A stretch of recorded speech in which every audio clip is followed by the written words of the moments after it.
नमस्कार दोस्तों, आध्यात्मिक धारा में आपका स्वागत है। अगर आप हमारे चैनल आध्यात्मिक धारा से जुड़े हैं तो आप जानते होंगे कि हम हमेशा उन कथाओं को आपके सामने लाते हैं जिनकी जड़ें हमारे गौरवशाली इतिहास और आध्यात्म में गहराई तक रची बसी हैं। आज हम चमक दमक वाले इस आधुनिक शहर की उस आत्मा के दर्शन करेंगे जो सदियों से यहाँ बसती है। हम बात कर रहे हैं हमारे शहर गुरुग्राम के सबसे पवित्र और चमत्कारी तीर्थ श्री शीतला माता मंदिर की। आज का ये वीडियो कोई सामान्य दर्शन नहीं है। इस वीडियो में हम जानेंगे कि आखिर क्यों एक छोटे से गांव का नाम गुरुग्राम पड़ा, कैसे महाभारत काल की एक ममतामयी देवी ने सदियों तक लाखों बच्चों को महामारी से बचाया, भरतपुर के राजा जवाहर सिंह ने मुगलों से युद्ध जीतने के बाद यहाँ क्या चमत्कार देखा और क्यों एक मुगल शासक की गवर्नर बेगम समरू को इस देवी के दरबार में अपना सिर झुकाना पड़ा। जुड़े रहिए हमारे साथ अंत तक, क्योंकि शीतला माता की इस भव्य मंदिर का इतिहास और इसके पीछे का विज्ञान आपको हैरान कर देगा। कृपया वीडियो को लाइक करें और अगर आप पहली बार आए हैं तो आध्यात्मिक धारा को सब्सक्राइब करना ना भूलें। दोस्तों, इस मंदिर की पवित्रता को समझने के लिए हमें समय के पहिए को हजारों साल पीछे घुमाना होगा। द्वापर युग में जहाँ आज गुरुग्राम की ऊंची इमारतें खड़ी हैं, वहाँ चारों ओर सिर्फ घना वन था। ये वो पवित्र भूमि थी जिसे पांडवों और कौरवों ने अपने गुरु आचार्य द्रोणाचार्य को गुरु दक्षिणा के रूप में भेंट की थी। इसी कारण इसका नाम पड़ा गुरुग्राम, यानी गुरु का गांव। यहाँ गुरु द्रोण महान योद्धाओं को अस्त्र शस्त्र की शिक्षा देते थे, लेकिन उस आश्रम की वास्तविक आत्मा, उसकी ममता और करुणा का केंद्र थी माता कृपी। कौन थी माता कृपी? वे महर्षि शारद्वान की पुत्री थी और स्वयं एक महान विदुषी थी। वे गुरु कृपाचार्य की बहन थी। उनका विवाह द्रोणाचार्य से हुआ था। कथाओं के अनुसार माता कृपी स्वभाव से अत्यंत सरल, ममतामयी और करुणा की प्रतिमूर्ति थी। वे आश्रम के सभी शिष्यों को अपने पुत्र अश्वत्थामा की तरह ही प्रेम करती थी। उस युग में जब चिकित्सा विज्ञान इतना उन्नत नहीं था, चेचक, खसरा और त्वचा के भयानक संक्रामक रोग, जिन्हें उस समय शीतला या मसानी कहा जाता था, अक्सर फैलते थे। इन बीमारियों की कोई दवा उपलब्ध नहीं थी। माता कृपी ने इसे अपना धर्म समझा। वे इन बीमार बच्चों को आश्रम से दूर एक शांत स्थान पर रखती और दिन रात उनकी सेवा करती। उन्होंने देखा कि नीम के पत्ते, चंदन का लेप और शीतल जल की धारा इन रोगों के ताप और जलन को शांत करती है। माता कृपी का स्पर्श ही आधा इलाज था। उनकी ममतामयी मुस्कान बच्चों की आधी पीड़ा हर लेती थी। उनके इसी शीतल स्वभाव और रोगों को शांत करने की शक्ति के कारण लोग उन्हें शीतला माता कहने लगे। वे उस काल की एक जीवित देवी बन गई। समय का चक्र चला और महाभारत का भीषण युद्ध हुआ। इस युद्ध में गुरु द्रोणाचार्य वीर गति को प्राप्त हुए। ये खबर जब आश्रम पहुंची तो माता कृपी ने एक अत्यंत कठिन और साहसी निर्णय लिया। वे अपने पति के साथ सती होंगी। कहते हैं जब उन्होंने सती होने का निश्चय किया तो लोग उन्हें रोकने लगे। वे कहते थे, माँ, अगर आप चली गई तो हमारे बच्चों की रक्षा कौन करेगा? माता कृपी ने मुस्कुराकर सबको आश्वस्त किया। उन्होंने 16 श्रृंगार किए, जैसे कि वे एक नई यात्रा पर जा रही हों। वे चिता पर बैठी और तभी माता शीतला ने उपस्थित जन समूह को अपना अंतिम आशीर्वाद दिया। माता शीतला ने घोषणा की, मैं देह त्याग रही हूँ, लेकिन मेरी आत्मा इस भूमि पर सदैव निवास करेगी। जो भी पूर्ण श्रद्धा और निष्ठा से मेरा स्मरण करेगा, उसके बच्चों को चेचक, खसरा या किसी भी प्रकार के संक्रामक रोगों से मुक्ति मिलेगी। मैं हमेशा उनके बच्चों की सुरक्षा करूंगी। और तभी से ये भूमि गुरुग्राम माता कृपी की दिव्य दृष्टि का केंद्र बन गई, जहां उन्होंने देह त्यागी। ठीक उसी स्थान पर लोग उन्हें शीतला माता के रूप में पूजने लगे। ये सिर्फ एक मंदिर नहीं, बल्कि एक माँ की ममता और उसके बलिदान की अमर कहानी है। सदियों तक माता शीतला का ये दरबार एक छोटे से गांव में एक साधारण सी शिला के रूप में पूजित रहा, लेकिन 18वीं शताब्दी में इस मंदिर के इतिहास ने एक ऐसा मोड़ लिया जिसने इसे पूरे उत्तर भारत में स्थापित कर दिया। ये वो दौर था जब मुगल साम्राज्य ढलान पर था और क्षेत्रीय शक्तियां उभर रही थी। इस कहानी की शुरुआत एक किसान की पीड़ा से होती है।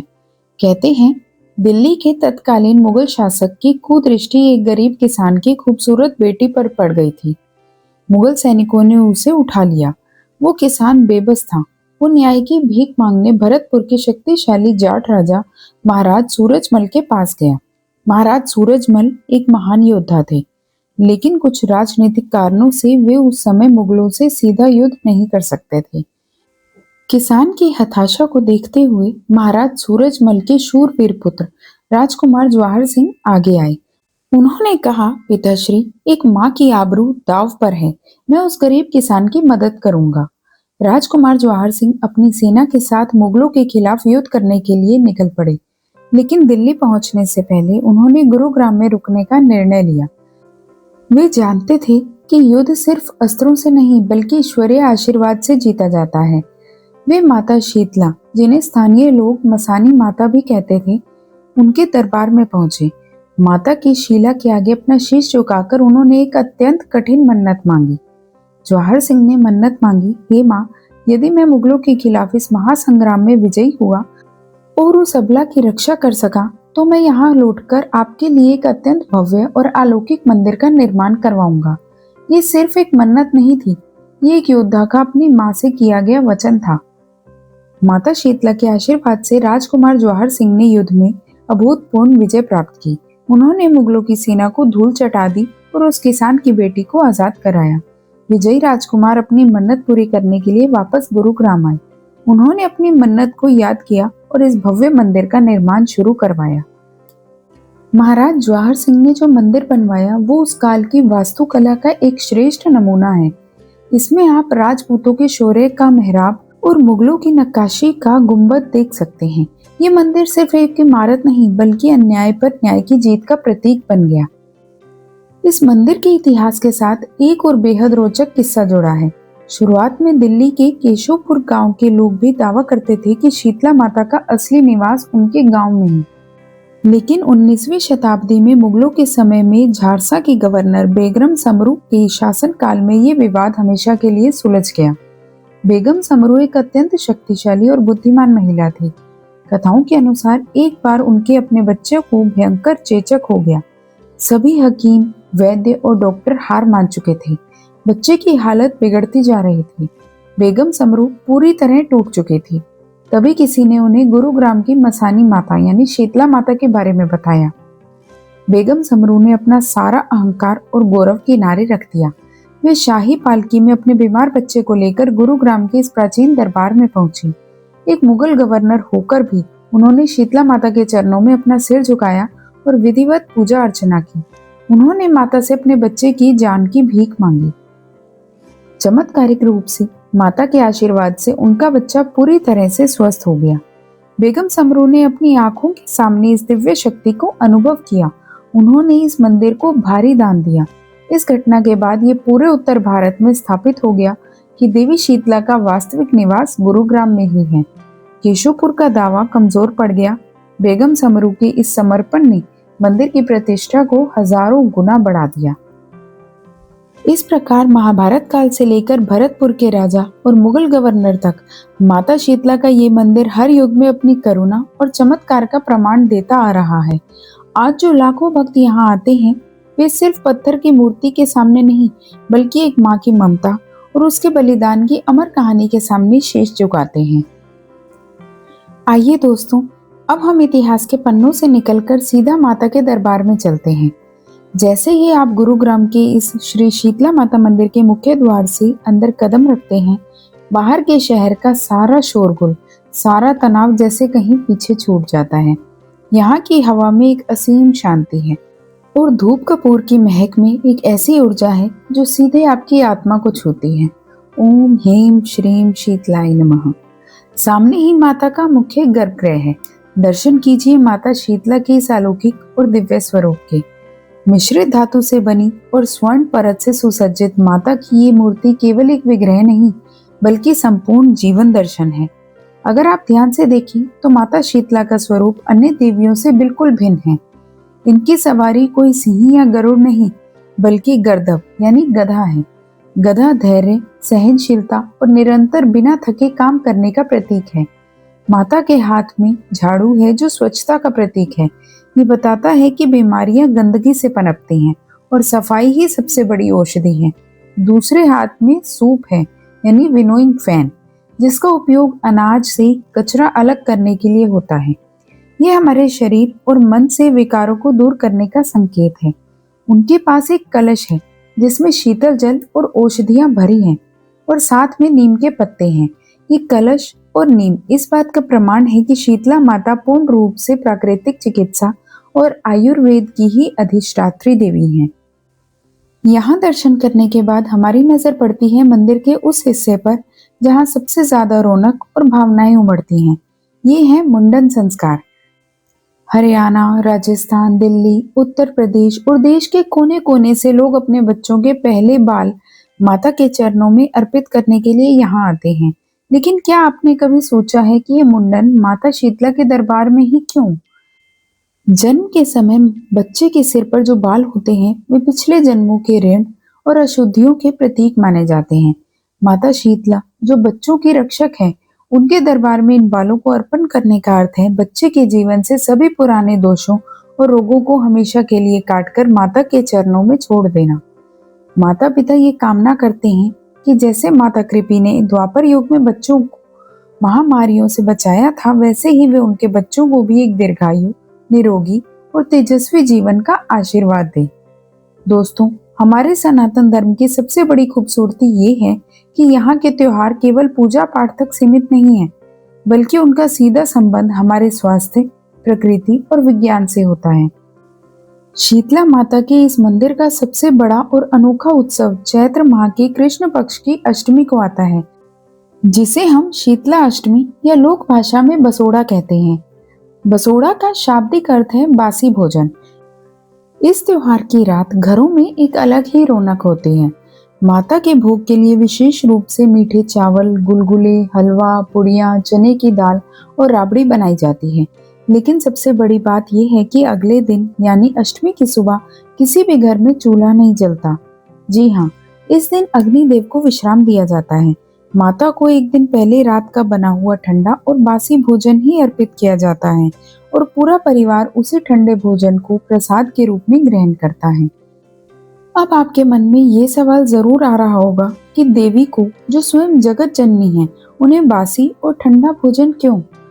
यहीं पर हमारे महान पूर्वजों का वो गहरा विज्ञान छिपा है जिसे आज का आधुनिक मेडिकल साइंस भी मानता है। चैत्र का महीना सर्दियों के जाने और गर्मियों के आने का संधि काल होता है। मौसम के इस अचानक बदलाव में हमारी इम्यूनिटी सबसे ज्यादा कमजोर होती है और बैक्टीरिया या वायरस सबसे ज्यादा सक्रिय होते हैं। आयुर्वेद के अनुसार सर्दियों में हमारे शरीर की जठरा अग्नि यानी डाइजेस्टिव फायर बहुत तेज होती है, इसलिए हम गर्म, भारी और मसालेदार भोजन पचा लेते हैं। लेकिन जैसे ही गर्मी शुरू होती है, शरीर में पित्त दोष यानी गर्मी बढ़ने लगती है।